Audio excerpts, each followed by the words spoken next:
అయితే అమ్మా ఇప్పుడు సపోజ్ ఉదాహరణకి నాయన ఇప్పుడు నాది సందేహం కూడా ఇప్పుడు ఒక ఈపున ఒక చీమ పుట్టింది, నా ఈపున చీమ పుట్టింది అంటున్నాం.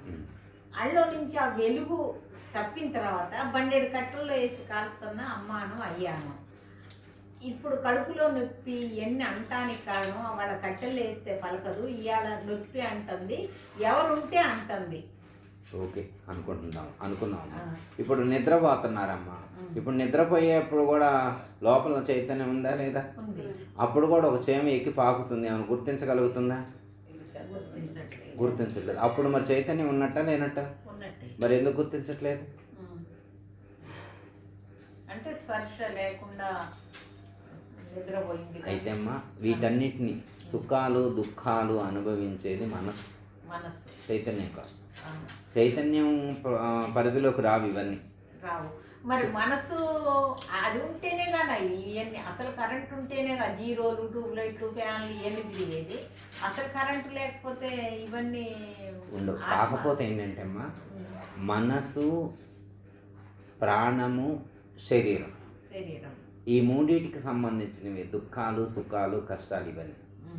మనసు, ప్రాణము, శరీరం. అంతే. ఆత్మ అనేటువంటిది సాక్షిగా ఉంటుంది, వేరుగా ఉంటుంది. అర్థమైందా? అర్థమైంది కదా. మరి అది ఆడిచ్చే నాటకమే కదా ఇదంతా. అది ఆడిచ్చే నాటకం అయితే అదే కానీ బాధలు అనుభవించేటువంటిది అదే కానీ గుర్తించట్లేదు. దానికి తెలియట్లేదు. ఇప్పుడు తెర వెనక నరసయ్య ఆయనే, తెర ముందు రాముడు వేషం వేసుకొని నాటకం చేసేది ఆయనే.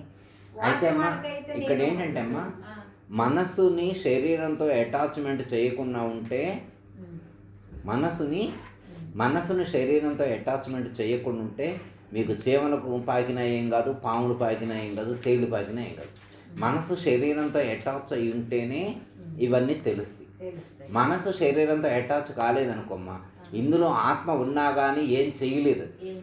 ఆత్మ ఏం చేయలేదు. ఏది చేసినా గుర్తెరగాల్సింది, సుఖించాల్సింది, దుఃఖించాల్సింది, అనుభవించాల్సింది మనసే. మనసు శరీరంతో అటాచ్మెంట్ అయితేనే ఇవన్నీ వస్తాయి. ఇప్పుడు రమణ మహర్షి ఉన్నారమ్మా. రమణ మహర్షికి సర్జరీ చేశారు. ఆయన ఏం చేశారు? ఆయనకి ఏమైనా సెడేషన్ ఇచ్చారా? మొత్తం మంది ఏమి ఇవ్వలేదు కదా. ఆయన చనిపోలేదు కదా, అందులో ఆత్మ ఉంది కదా, ఆయన కూడా ఉన్నాడు కదా. ఆయన ఏం చేసిండు? తన మనసుని సహస్రారంలో నిలిపిండు. సహస్రారంలోకి తీసుకువెళ్తే శరీరంతో అటాచ్ అవ్వదు. మనసుని శరీరంతో అటాచ్ కాకుండా చేయగలిగితే మనకి ఆ స్పర్శ తెలియదు అనమాట. ఇప్పుడు హాస్పిటల్కి వెళ్తాం, సర్జరీ అని వెళ్తాం. సరే చిన్న పిన్నిస్ గుచ్చుకుంటేనే అబ్బో అంటాం కదా. కత్తి తీసుకొని బర్రను కోసిండు, అయినా మనకి తెలియట్లా. ఎందుకు తెలియట్లేదు? అప్పుడు ఆత్మ లేదా? మరి ఆత్మ ఉన్నా కానీ ఎందుకు తెలియట్లేదంటే మనసు లేదు. అప్పుడు ఆత్మ ఉంది కానీ మనసు పనిచేయట్లేదు. మనసుని కాసేపు ఎనస్థీషియా ఇచ్చి కంట్రోల్ చేశారు. దీన్ని కోమా స్టేజ్ అన్నారు. అర్థమైనా? ఆత్మ అనుభవించుతుంటే ఆత్మ యొక్క సత్తా చేత మనసు పనిచేస్తుంది. ఆత్మ యొక్క సత్తా చేత మనసు శరీరంతో అటాచ్మెంట్ పెట్టుకొని ఈ సుఖాన్ని దుఃఖాన్ని పొందుతుంది. ఇప్పుడు సపోజ్ ఉదాహరణకమ్మా మనసు శరీరంతో అటాచ్మెంట్ కాకపోతే మీకు ఆకలి అయ్యేది కూడా తెలియదు, మీకు దప్పిక అయ్యేది కూడా తెలియదు, మీకు ఏ నొప్పి తెలియదు. ఏ నొప్పి అయినా కానీ, ఆకలి దప్పికలైనా కానీ, శోక మోహాలైనా కానీ ఇవన్నీ ఎప్పుడు మీ మనసు శరీరంతో అటాచ్మెంట్ అయి ఉన్నప్పుడే ఇవన్నీ తెలుస్తూ ఉన్నాయి మీకు. అందుకే ఋషులు ఏం చేశారంటే మనసును తీసుకెళ్ళి, మనసు ఉత్తగా ఎట్లా వెళ్తుంది? వెళ్ళదు. అందుకనే ప్రాణంతో ముడిపెట్టి దాన్ని తీసుకెళ్ళారు. మనసుని ప్రాణంతో ముడిపెట్టి తీసుకెళ్ళి సహస్రారంలో ఉంచారు. సహస్రారంలోకి తీసుకువెళ్తేనే ప్రాణాయామం అమ్మా. ఇప్పుడు మనకు చెప్తారు కదా, భూమధ్య స్థానంలో జాగ్రత్త అవస్థ అంటే భూమధ్య స్థానం. జీవుడు విశ్వడు రూపంలో భూమధ్య స్థానంలో ఉంటే జాగ్రత్త అవస్థ ఏర్పడుతుంది అన్నాం. ఆ జీవుడు కంఠస్థానంలోకి వస్తే స్వప్నావస్థ ఏర్పడుతుంది అన్నాం. హృదయ స్థానంలోకి వస్తే సుషుప్తావస్థ ఏర్పడుతుంది అన్నాం. సుషుప్తావస్థ అంటే ఏంటి? మనసు ప్రాణం విడిపడటం. మనసు ప్రాణము సుషుప్తావస్థలో హృదయ స్థానంలో విడిపోతాయి. అయితే విడిపోతున్నాయి కానీ మనకు తెలియట్లే. అప్పుడు అజ్ఞాన స్థితిలో ఉన్నాం మనం. గాఢ నిద్రలో ఉన్నప్పుడు మనకి స్పృహ ఉండలేదు, ఏం జరుగుతుందో మనకు తెలియట్లేదు. కానీ మనం యోగ సాధకుడు ఏం చేస్తున్నాడంటే పూర్తి ఎరుకగా ఉన్నప్పుడే, జాగ్రత్తావస్థలో ఉన్నప్పుడే మనసును ప్రాణాన్ని రెండింటిని సహస్రారంలోకి తీసుకెళ్ళి విడగొడతాడు. సహస్రారంలోకి ప్రాణం సహస్రారంలోకి వెళ్ళినప్పుడు రెండు విడిపోతాయి, మనసు ప్రాణం విడిపోతాయి. దాన్ని తురియ అవస్థ అన్నారు. తురియ అవస్థ అంటే సహస్రార చక్రంలోకి వెళ్ళినప్పుడు ఏమవుతుంది? ప్రాణం అహం బ్రహ్మాస్మి అంటే సోహమస్మి, బ్రహ్మమే నేను, నేనే బ్రహ్మము అనేటువంటి ఒక అనుభూతి కలుగుతుంది. సహస్రారంలో ఏముంటుంది? ఎవరుంటారు? నేనే ఉంటా. సహస్రారంలో ఎవరుంటారు? నేనే ఉంటా. నేను వెళ్ళి అక్కడే ఉన్నా, సహస్రార చక్రంలో ఉన్నా. ఇప్పుడు సహస్రార చక్రంలో ఇంకెవరు ఉంటారు నాతో అంటే ఎవ్వరూ ఉండరు. సహస్రార చక్రం నాతో ఎవరు ఉండరు. అక్కడ ప్రాణం ఉండదు, బుద్ధి ఉండదు, మనసు ఉండదు, చిత్తం ఉండదు, జ్ఞానం ఉండదు. జ్ఞాత, మనసు, బుద్ధి, చిత్తం, అహంకారం ఏవీ ఉండవు అక్కడ. నేనొక్కడనే అక్కడ ఉంటా. అక్కడికి శబ్దస్పర్శ రూపరసగంధాది విషయాలు పనిచేయవు. అక్కడికి విషయేంద్రియాలు రావు. శ్రోత్రము, తొక్కు, చక్షు, శిఫగ్రాణం అనేటువంటి జ్ఞానేంద్రియాలు అక్కడికి రావు. వాక్కు, పాణి, పాదం ఇలాంటి కర్మేంద్రియాలు రావు అక్కడికి. ఈ స్పృహ అక్కడ ఉండదు. శూన్యం కాదు, తాను ఒక్కడే ఉంటాడు, ఇంకేమీ ఉండదు. ఇప్పుడు నేను అని పలుకుతాను కదా, ఈ నేను అనేటువంటి వాడు సహస్రార చక్రంలో ఉంటాడు. సహస్రార చక్రంలో ఉన్నాను అనే విషయం ఎప్పుడు తెలుస్తుందంటే తురియావస్థ ఏర్పడినప్పుడు తెలుస్తుంది. ప్రాణాన్ని సహస్రార చక్రంలోకి తీసుకెళ్ళమని ఇందాక చెప్పారన్నాం కదా. ప్రాణం అంటే జీవుడు, ప్రాణమునందు జీవుడు ఎక్కడ ఉంటాడంటే ప్రాణమునందు ఉంటాడు. ప్రాణాన్ని సహస్రార చక్రంలోకి తీసుకెళ్ళాలంటే ప్రాణాన్ని కాదని అర్థం, జీవుడిని తీసుకెళ్ళడం. జీవుడు సహస్రార చక్రంలోకి వెళ్ళినప్పుడు స్వరూప జ్ఞానం కలుగుతుంది, స్వరూపానుభూతి కలుగుతుంది. తన రూపాన్ని తాను గుర్తించగలుగుతాడు, తనను తాను అనుభవించగలుగుతాడు, తన్ను తాను ఎరిగి తన స్థితిలో తాను ఒదిగి ఉంటాడు. సహస్రార చక్రంలో తానొక్కడే ఉంటాడు, ఇంకా ఏమీ ఉండదు. ఈ ప్రపంచం కనపడదు అక్కడ. ఈ ప్రపంచం యొక్క ఉనికి లోపలికి ప్రవేశించదు. అక్కడ శబ్దం కూడా రాదు, నిశ్శబ్ద స్థితి. నిశ్శబ్దో బ్రహ్మ ఉచ్యతే అని చెప్పినటువంటిది అదే. అక్కడ ఎవరుంటారు? తానొక్కడే ఉంటాడు. ప్రపంచంతో సంబంధం లేకుండా ఉంటాడు, ఏ ఇంద్రియాలతో సంబంధం లేకుండా ఉంటాడు. ఇది శుద్ధ ఎరుక స్థితి.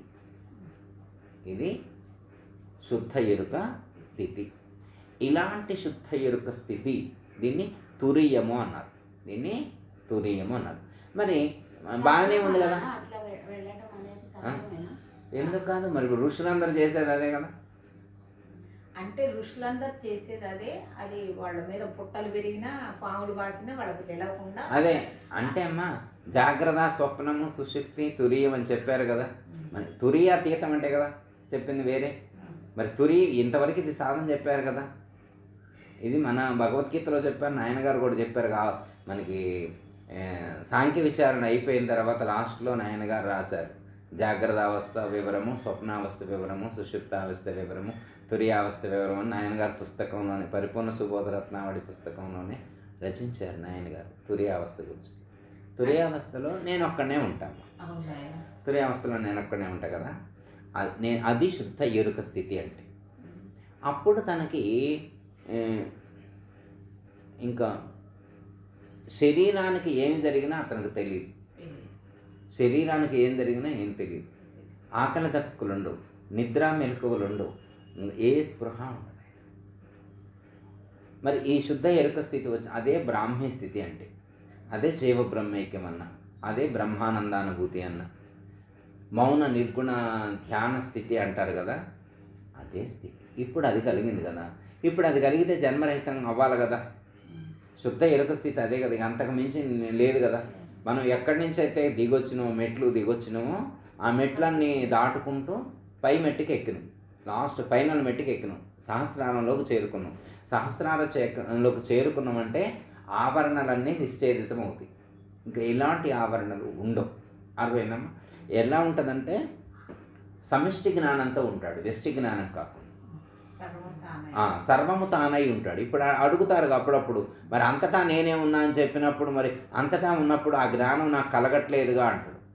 ఇప్పుడు అంతటా నేనే ఉన్నప్పుడు అమెరికాలో ఉన్నటువంటి ఒక వ్యక్తి ఏం చేస్తున్నాడో నేను ఎందుకు చెప్పలేకపోతున్నా, నేను అమెరికాలో కూడా నేనే ఉన్నా కదా అని అడుగుతాడు. ఎప్పుడు చెప్తానంటే ఈ స్థితికి చేరుకున్నవాడు చెప్పగలుగుతాడు. సహస్రార చక్రంలోకి వెళ్ళి ఇంకా దిగకుండా ఆ స్వరూప స్థితి అందు ఒదిగి ఉన్నవాడు చెప్పగలుగుతాడు. ఇంకప్పుడు ఆవరణ భేదం అనేటువంటిది ఉండదు, ఆవరణ దోషం అనేటువంటిది తొలగిపోతుంది. ఇంకా ఆవరణ అనేటువంటిది ఉండదు. సర్వజ్ఞుడై ఉంటాడు. అప్పుడు ఎలా ఉంటాడు? సర్వజ్ఞత్వం కలిగి ఉంటాడు. మరి అక్కడి నుంచి మళ్ళీ పరిపూర్ణానికి అంటే మరి అక్కడి నుంచి మళ్ళీ పరిపూర్ణానికి చెప్తాను. ఇప్పుడు వస్తాడు. ఇప్పుడు అక్కడ ఏంటి? అహం బ్రహ్మస్మి. ఇదేంటంటే బ్రహ్మమే నేను, నేనే బ్రహ్మము. బ్రహ్మము నేను అనేటువంటి ఒక అహం ఉంది కదా. నేను ఇప్పుడు ఇప్పటివరకు ఇంతకుముందు ఏమనుకున్నా, దేహమే నేనై ఉన్నాను అన్నాడు. తర్వాత ప్రాణమే నేనై ఉన్నాను అన్నాడు. అయితే మనసే నేనై ఉన్నాను, బుద్ధి నేనై ఉన్నాను అన్నాడు. ఇప్పుడేమంటాడు? బ్రహ్మమే నేనై ఉన్నాను అన్నాడు. ఈయన ఉన్నాడు, దేహంగా ఉన్నప్పుడు ఏనున్నాడు, ఇంద్రియాలుగా ఉన్నప్పుడు ఏనున్నాడు, ప్రాణముగా ఉన్నప్పుడు నేనున్నాను అంటాడు కదా. ఇప్పుడు ఎలా ఉన్నా? ఇంతకుముందు అరే వేరే రకంగా ఉన్నా అన్నాడు. ఇప్పుడేమంటాడు? నేను బ్రహ్మముగా ఉన్నాను అంటాడు. నేను అనేది ఉన్నాను అన్నాడు కదా. ఆ నేను అనేది విడిచిపెట్టాలి. ఆ నేను అనేదాన్ని గురువు గారికి ఇవ్వమన్నాడు. గురువు గారికి ఇవ్వమంటే ఇప్పుడు ఆ గురువు గారు ఏమనంటే, నువ్వు నాకు అది ఇస్తే నేను నీకు పరిపూర్ణ చూపిస్తాను. ఆ నేను అనేటువంటిది ఏదైతే ఉన్నదో దాన్ని నువ్వు నాకు దక్షిణగా సమర్పిస్తే, ఇప్పుడు బ్రహ్మమే నేనై ఉన్నాను అని అన్నావు కదా. ఆ బ్రహ్మమే నేనై ఉన్నాను అని, బ్రహ్మైవాహమస్మి, బ్రహ్మైవాహమస్మి అయిపోయింది. నేను బ్రహ్మమును అయ్యున్నాను అని అన్నావు కదా, దాన్ని నాకు ఇవ్వు. అప్పుడు ఆ అహం అనేటువంటి పదం యొక్క అర్థాన్ని, అహం పదార్థ రహిత స్థితి ఏదైతే ఉంటుందో దాన్ని నీకు నేను కలిగిస్తా అన్నారు. ఈయన ఇచ్చిండు. గురువుగారు ఏమంటే శిష్యుడు ఇచ్చిండు. ఇచ్చిన తర్వాత నాయనగారు ఏమన్నారు? ఏమి చెప్పుదు ఏమి చూపుదు ఈ మహాపరిపూర్ణము, ఏమి గాకను ఏమి లేకను ఏమి ఎనరాకున్నది అన్నాడు. మొత్తం ఇచ్చేసిన తర్వాత ఇంకేముంది? ఏమి లేదు. మరి ఇప్పుడు నీకేమని చెప్పేని? ఏమి చెప్పుదు ఏమి చూపుదు. ఇప్పుడు ఆ పరిపూర్ణాన్ని నేను ఏమని చూపెట్టేని, నువ్వేమని తెలుసుకుంటావు? నువ్వే లేవు కదా. గురుదక్షిణగా బ్రహ్మాండం కూడా గురుదక్షిణగా ఇచ్చిన తర్వాత ఏం లేదుగా. ఇక ఇంకేం చెప్పేది ఎవరు, వినేది ఎవరు? ఏమి చెప్పుదు ఏమని చెప్పేని?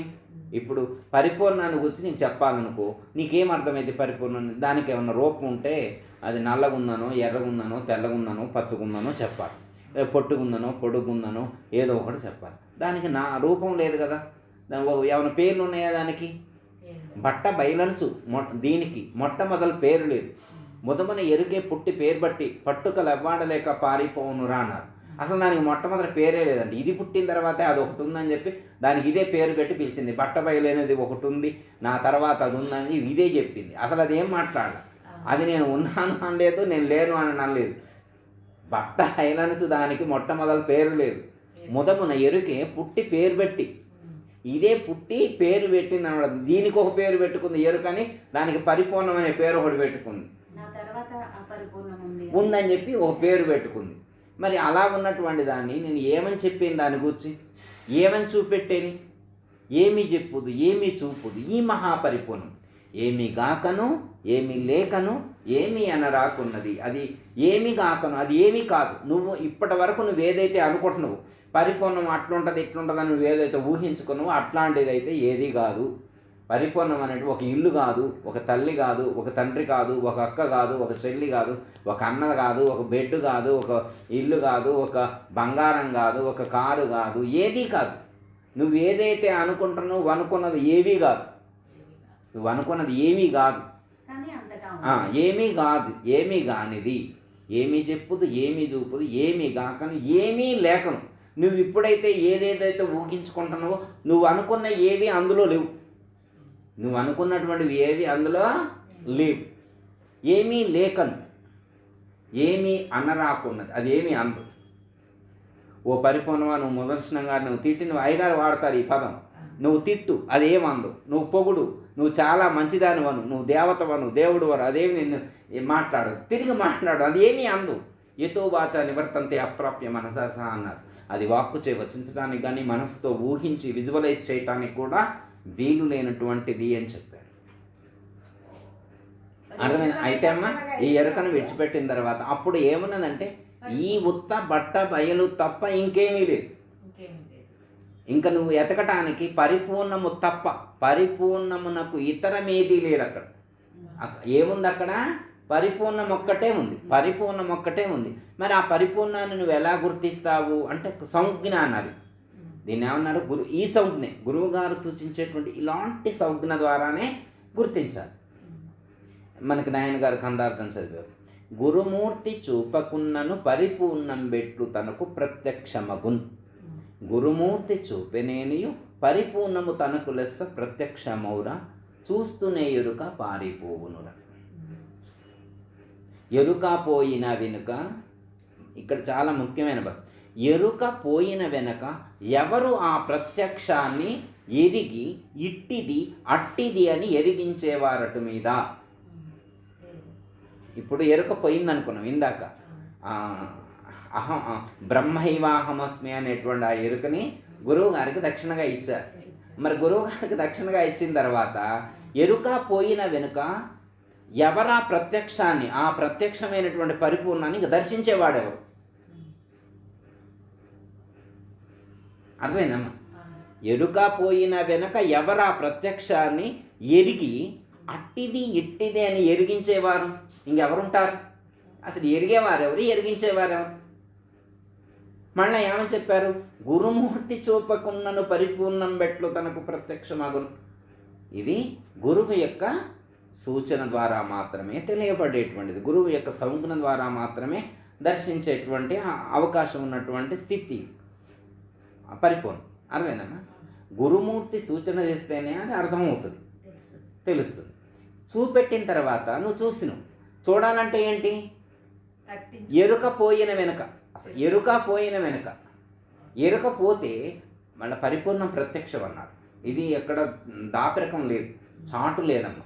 ఇప్పుడు అది బీరువాలో పెట్టిందో, ఫ్రిడ్జ్లో పెట్టిందో, గుళ్ళో పెట్టిందో, మసీదులో పెట్టిందో, గురుద్వారాలో పెట్టిందో అక్కడ దాచిపెట్టింది కాదు.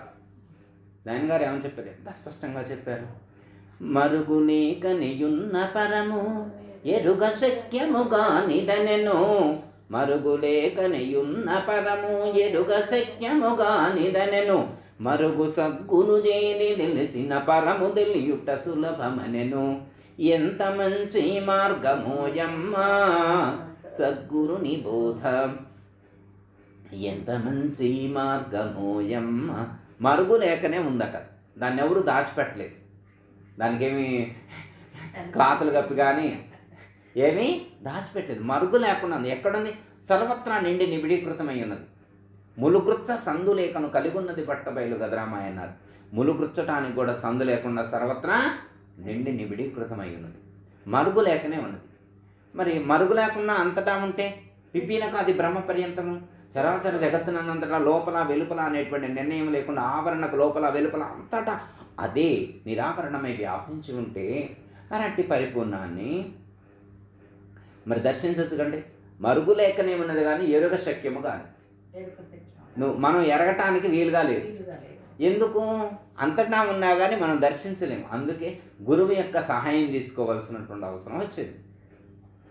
మనం పుట్టకముందు, ఈ సృష్టి పుట్టకముందు అది ఉంది, సృష్టి పుట్టిన తర్వాత ఉంది, సృష్టి పోయిన తర్వాత కూడా అదే ఉంటుంది. పుట్టిన తర్వాత ఉంది, బ్రహ్మం పోయిన తర్వాత కూడా ఉంది. ఎప్పుడు పరిపూర్ణం అనేటువంటిది స్వతసిద్ధమైనటువంటిది. అది ఎప్పుడూ ఉండి ఉన్నటువంటిది. దానికి రాకడ పోకడ లేనటువంటిది. రాకడ పోకడ కలిగింది ఎరుక, రాకడ పోకడ లేనిది పరిపూర్ణం.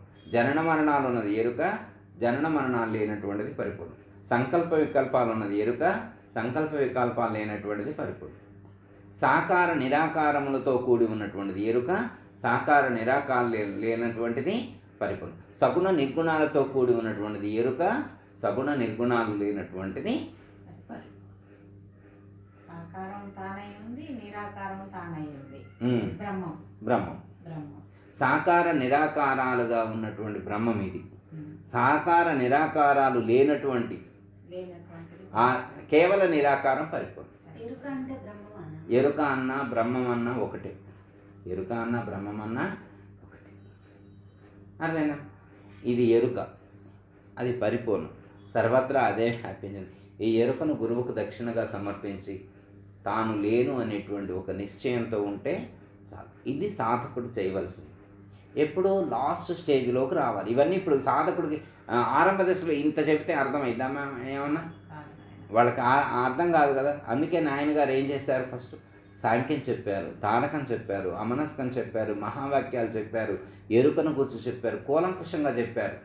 ఎరుక పుట్టకు కూర్చు, ఎరుక పరిణామ క్రమం కూర్చు, ఎంత అద్భుతంగా చెప్పారు నాయన గారు. ఎరుకను ఎలా విడిచిపెట్టాలో చెప్పారు, పరిపూర్ణాన్ని గురించి కూడా సూచించారు. ఇక్కడ చూస్తూనే ఎరుక పారిపోవునురా అన్నారు.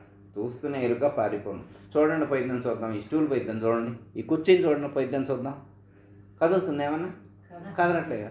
మరి పైద్యాన్ని ఎట్లా రాశారు దాంట్లో? చూస్తేనే ఎరుక పారిపోవునురా అన్నారు. అవునా కదా?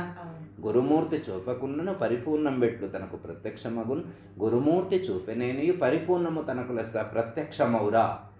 పరిపూర్ణము తనకు లెస్స ప్రత్యక్షమౌరా.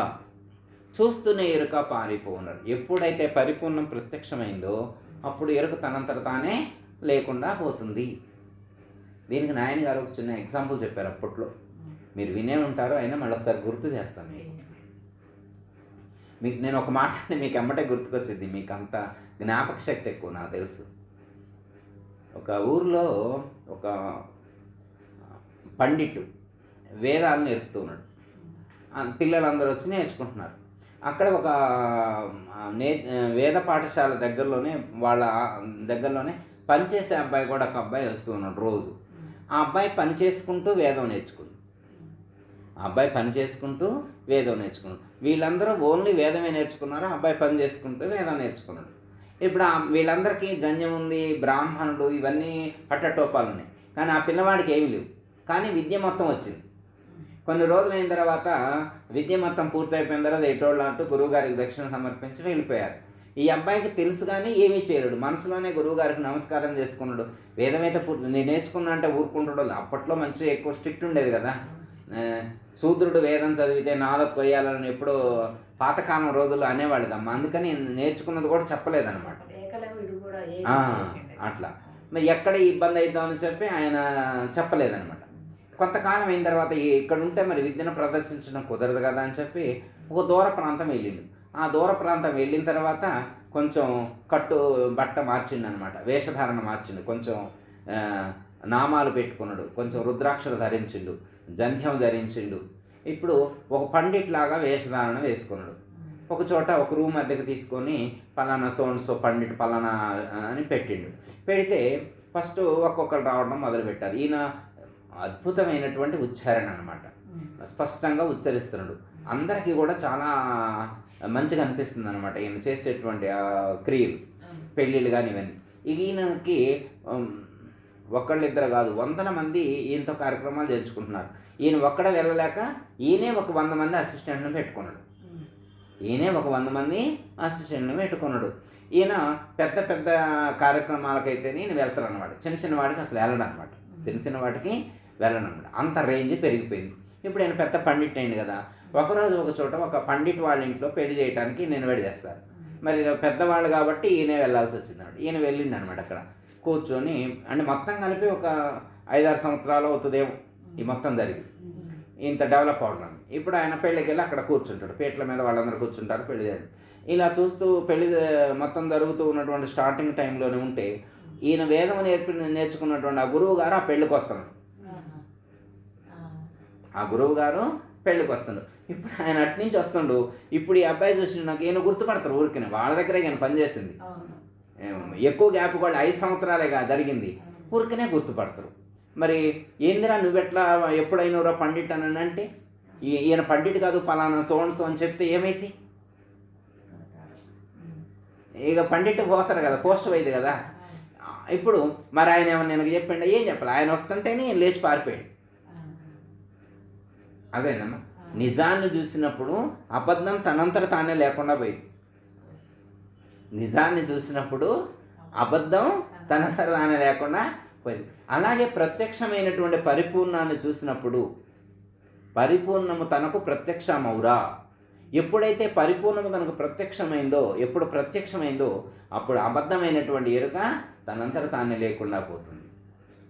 సూర్యుడు రాగానే చీకటి పోయినట్లుగా పరిపూర్ణమును దర్శించగానే ఎరుక లేకుండా పోతుంది అని నాయన గారి ఉపమానం చెప్పారు మనకి. గాయత్ర సద్గురు ప్రభు మహారాజ్ కోసం ఇప్పుడు ఇందాక చెప్పుకున్నాం అమ్మ, జీవుడు ఈ సహస్రారంలోకి ప్రవేశించడం అనే దానికి భగవద్గీతలో శ్రీకృష్ణ పరమాత్మ ఏమని చెప్తారంటే, మూర్ధ్యాధాయాత్మనః ప్రాణమాస్థితో యోగధారణం అని చెప్తారు. ప్రాణమును మూర్తి స్థానంలోకి చేర్చడమే యోగం యొక్క ముఖ్య ఉద్దేశం అని చెప్తారు. ఇప్పుడు జీవుడు ఎప్పుడైతే ఇప్పుడు ఈ ఒక్కో చక్రాన్ని దాటుకుంటూ, లేకపోతే ఈ త్రివేణి సంగమ స్థానం అని చెప్పుకున్నాం కదా, ఆ త్రివేణి సంగమంలో స్నానం చేసి సహస్రార చక్రంలోకి ప్రవేశించినప్పుడు, అంటే ప్రాణము సహస్రార చక్రంలోకి ప్రవేశించినప్పుడు ఏమవుతుందంటే, తాను ఇప్పటి వరకు కూడా జీవుడు వేరే దేవుడు వేరే అనేటువంటి ఆలోచనలో ఉన్నాం కదా, ఆ జీవుడు వేరే దేవుడు వేరే ఆలోచనలో ఉన్నటువంటి ఆ యొక్క యోగ సాధకుడికి ఏమవుతుందంటే, అప్పుడు తనకు అప్పటి వరకు ఉన్నటువంటి ఆ భ్రమలు భ్రాంతులన్నీ కూడా మాయ విడిపోతుంది, అజ్ఞానం అనేటువంటి తొలగిపోయి ఏమవుతుందంటే అప్పుడు ఆ అనుభూతి కందుతుంది. ఏమి అనుభూతి కందుతుందంటే, తాను దేహము కాదు, తాను ఆత్మను అని, తాను బ్రహ్మము అనేటువంటి సత్యము బోధపడుతుంది. అర్థమైందమ్మా? ఏ సాధకుడైతే ప్రాణమును సహస్రార చక్రంలోకి చేర్చుతాడో, ఆ సాధకుడు సహస్రార చక్రంలోకి ప్రాణమును చేర్చినటువంటి సాధకుడికి ఎలాంటి అనుభూతి కలుగుతుందంటే, తాను బ్రహ్మము కంటే భిన్నము కాదు అనేటువంటి సత్యము బోధపడుతుంది, తాను ఆత్మ కంటే భిన్నం కాదు అనేటువంటి సత్యం బోధపడుతుంది. ఓకే, ఇది స్వరూప జ్ఞానము అన్నారు, స్వరూప జ్ఞానానుభూతి అన్నారు. అంటే ఎప్పుడైతే తన యొక్క స్వరూపమును, తన యొక్క రూపాన్ని తాను గుర్తెరిగాడు, తన యొక్క రూపమునందు తాను స్థితమై ఉంటాడో, అప్పుడు తనకు ఒక దివ్యమైనటువంటి అనుభూతి కలుగుతుంది. దీన్నే జీవ బ్రహ్మైక్యము అన్నారు, లేకపోతే దీన్నే బ్రహ్మ జ్ఞానానుభూతి అని కూడా మనకు చెప్పడం అనేటువంటిది జరిగింది. ఓకే, ఇప్పుడు అర్థం, మనం మన శరీరంలో ఎక్కడ ఉన్నామంటే సహస్రార చక్రంలో ఉన్నామని తెలుసుకున్నాం కదా. అయితే ఎలా ఉంటాము అంటే, మనం జ్యోతి వలె ప్రకాశిస్తూ ఉంటాం. మన శరీరంలో మనం ఎలా ఉంటాము? జ్యోతి వలె ప్రకాశిస్తూ ఉంటాం. అంటే మన శరీరంలో వెలుగు స్వరూపమై ఉన్నాం, దీపం స్వరూపమై ఉన్నాం, జ్యోతి స్వరూపమై ఉన్నాం. ఎవరున్నారు అలా? మనమే ఉన్నాం. అందుకే మన కార్తీక మాసంలో స్నానం చేసిన తర్వాత దీపం వెలిగించమన్నారు. దీపం ఎందుకు వెలిగించాలి అంటే, నువ్వు దీపం వెలిగించటం కాదు, నీవే దీపమై ఉన్నావు. నువ్వు వేరే దీపం వెలిగించటం కాదు, నీవే జ్యోతి స్వరూపమై ఉన్నావు అనేటువంటి జ్ఞానం బోధపడుతుంది స్నానం చేసిన తర్వాత. అర్థమైందమ్మా?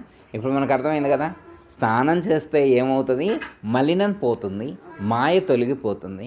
ఎప్పుడైతే మాయ తొలగిపోయినప్పుడు, మలినం తొలగిపోయినప్పుడు ఏమవుతుంది?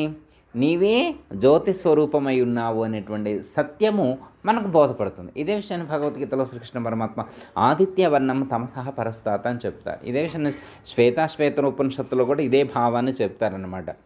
ఆదిత్య వర్ణం తమస, నీవు సూర్యుని యొక్క ప్రకాశం ఎలా ఉందో అలాంటి ప్రకాశము వలె నీవు ప్రకాశిస్తూ ఉన్నావు అని చెప్పారు. ఓకే, మనం ఎలా ఉన్నామని అర్థమైంది? జ్యోతివన్. ఎప్పుడు అర్థమైంది? త్రివేణి సంగమ స్నానం చేసినప్పుడు. అదే స్నానం చేస్తే మనం ఎలా ఉన్నామో తెలుస్తుంది, మనం ఎలా ఉంటామో తెలుస్తుంది. అయితే పూర్వకాలంలో వాళ్ళందరూ ఏంటంటే, ఎవరైతే స్నానం చేశారో, ఎవరైతే అంటే ఈ స్నానం, ఎవరైతే ఇలాంటి స్నానం చేసి ఇలాంటి దీపాన్ని అనుభూతి చెందారో వాళ్ళు చెప్పారనమాట, నాయన స్నానం చేయాలి, దీపం వెలిగించాలి అని చెప్పారు. అర్థమైందమ్మా? ఇప్పుడు మనం అందరూ లోకంలో ఆయన గారు స్నానం చేసి దీపం వెలిగించింది కదా, మనం కూడా స్నానం చేసి దీపం వెలిగించి, ఇప్పుడు మన ఆయన గారు అంటే ఆ అనుభూతి చెంది స్నానం చేసి, అంటే ఎక్కడ స్నానం చేయాలో ఆయనకు తెలిసింది, దీపం వెలిగించడం అనే దాని అర్థం అతనికి తెలిసింది. మరి మిగతా లోకంలో వాళ్ళందరూ స్నానాలు చేస్తున్నారు, దీపాలు వెలిగిస్తున్నారు కదా, మరి వీళ్ళందరికీ కూడా అలాంటి అనుభూతి కలిగిందా? అంత జ్ఞానం స్థిరమై ఉందా? లేదు.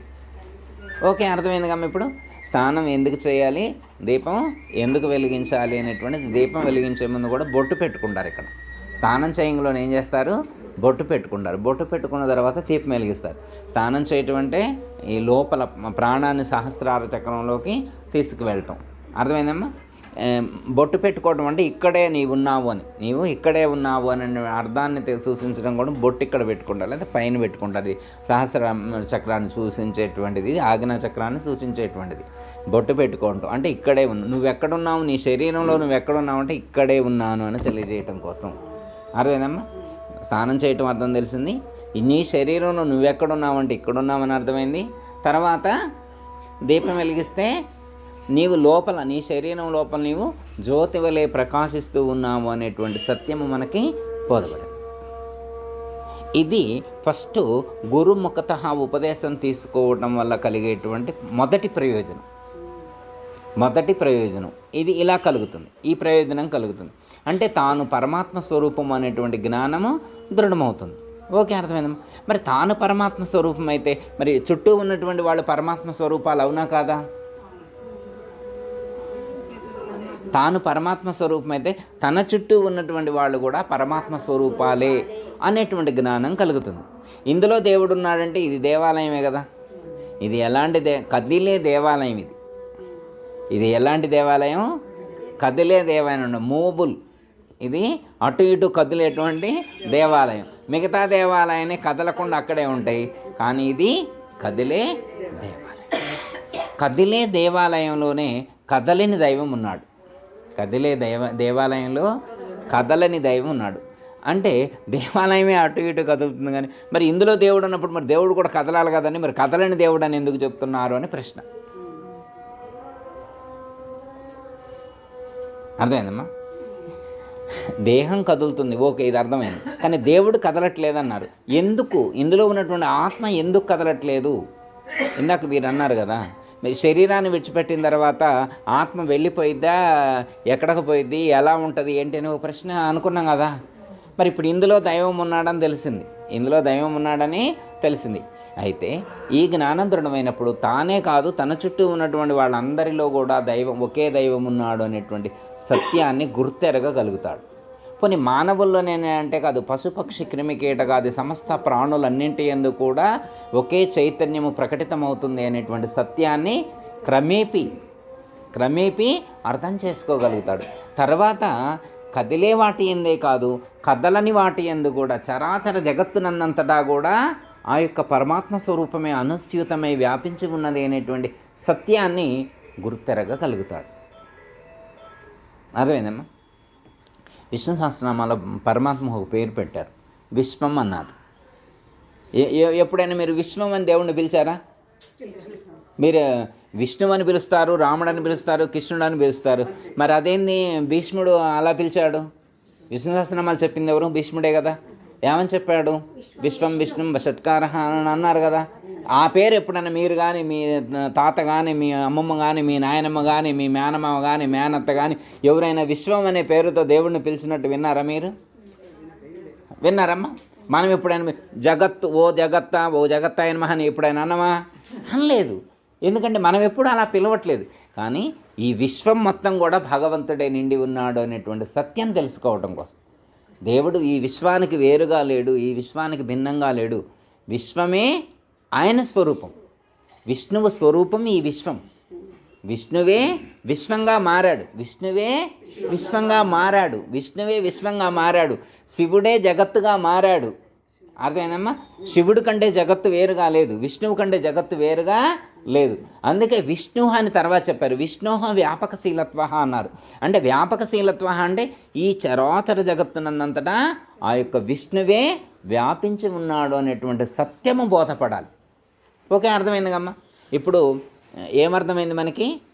శరీరము లోపలే కాదు, శరీరానికి బయట కూడా ఆ పరమాత్మ అనుస్యూతమై సర్వత్రా వ్యాపించి ఉన్నాడు అనేటువంటి సత్యము మనకి బోధపడుతుంది.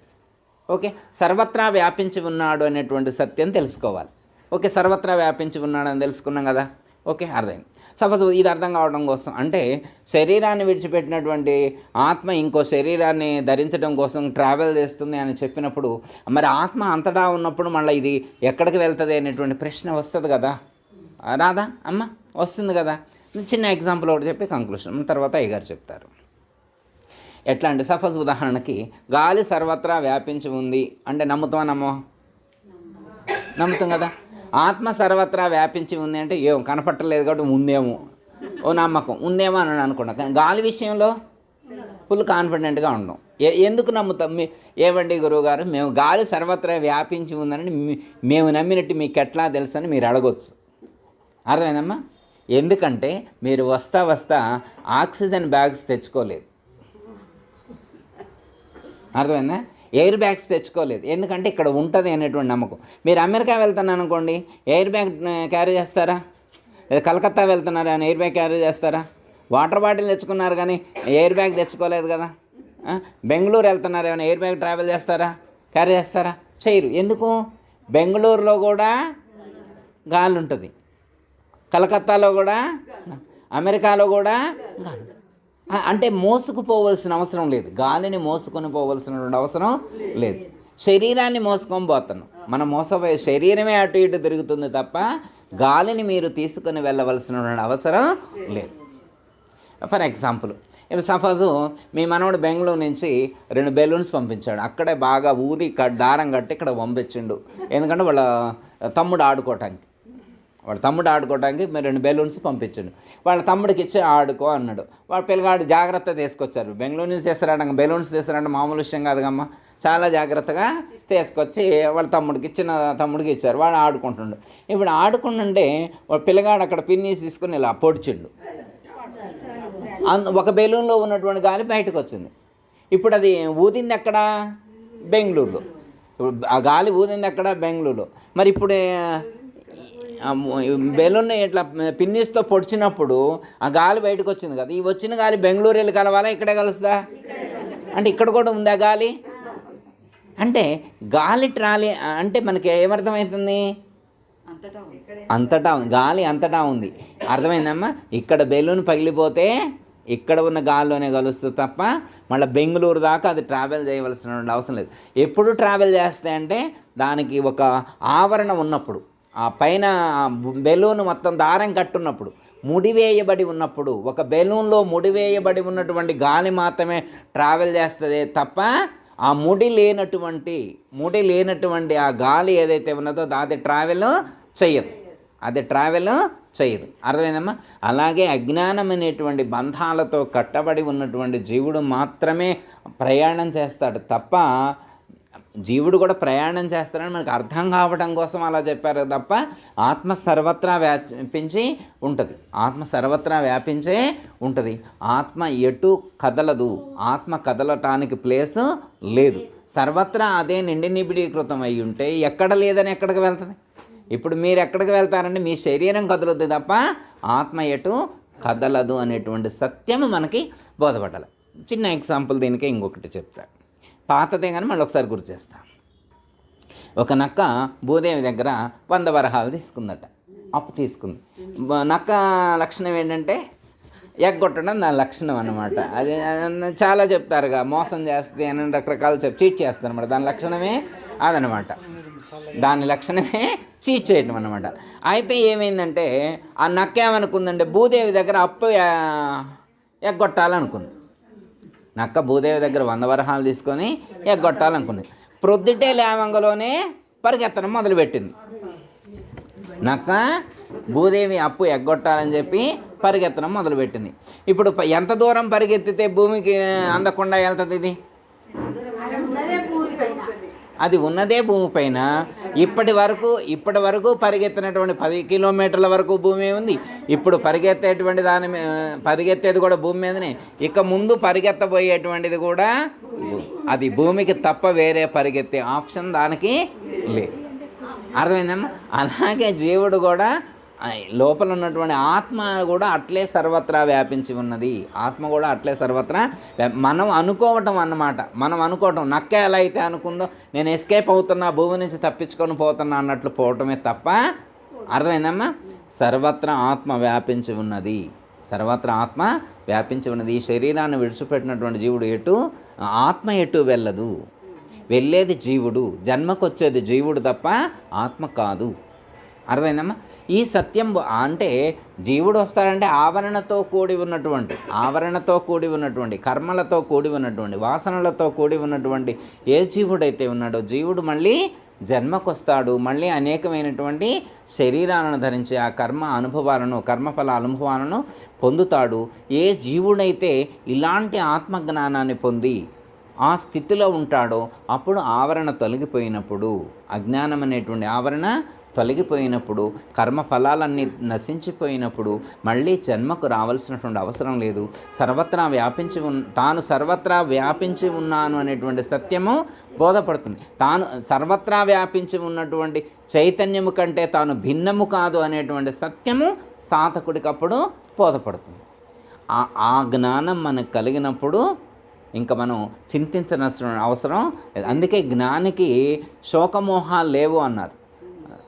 మరణం అంటే భయం లేదు అన్నారు. ఎందుకంటే తాను మరణించేది శరీరమే తప్ప తాను కాదు అనేటువంటి సత్యము దృఢమై ఉంటుంది కాబట్టి అతనికి మరణం అంటే కూడా భయం లేదు అని.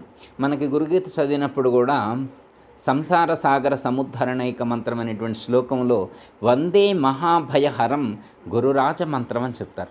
గురువు ఉపదేశించేటువంటి మంత్ర అనుష్ఠానం వల్ల సాధకుడికి ఎలాంటి జ్ఞానము దృఢమవుతుంది అంటే మహాభయమైనటువంటి మరణం ఏదైతే ఉన్నదో దాన్ని గురించి చింతించడు. ఎందుకు అంటే ఈ ప్రపంచంలో ఉన్న భయాలన్నిటికంటే ఏది పెద్ద భయం? మరణం అంటేనే భయం.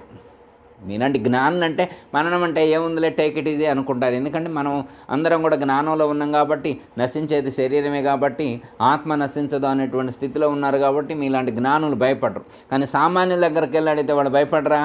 వాళ్ళు భయపడతారు. కానీ జ్ఞానికి సామాన్యుడికి ఉన్న డిఫరెన్స్ ఏంటంటే జ్ఞాని భయపడడు, జ్ఞానికి భయం ఉండదు. ఎందుకంటే గురువు చెప్పిన మంత్రాన్ని అనుష్ఠానం చేశాడు, గురువు చెప్పినటువంటి జ్ఞానాన్ని అర్థం చేసుకొని ఆ స్థితిలో ఉన్నాడు కాబట్టి. ఏ స్థితిలో ఉన్నాడు అంటే మరణించేది శరీరమే కానీ ఆత్మ కాదు, నేను కాదు, మరణం శరీరానికే కానీ నాకు కాదు అనేటువంటి జ్ఞానము దృఢమైనప్పుడు ఇంకా చింతించవలసినటువంటి అవసరం లేదు.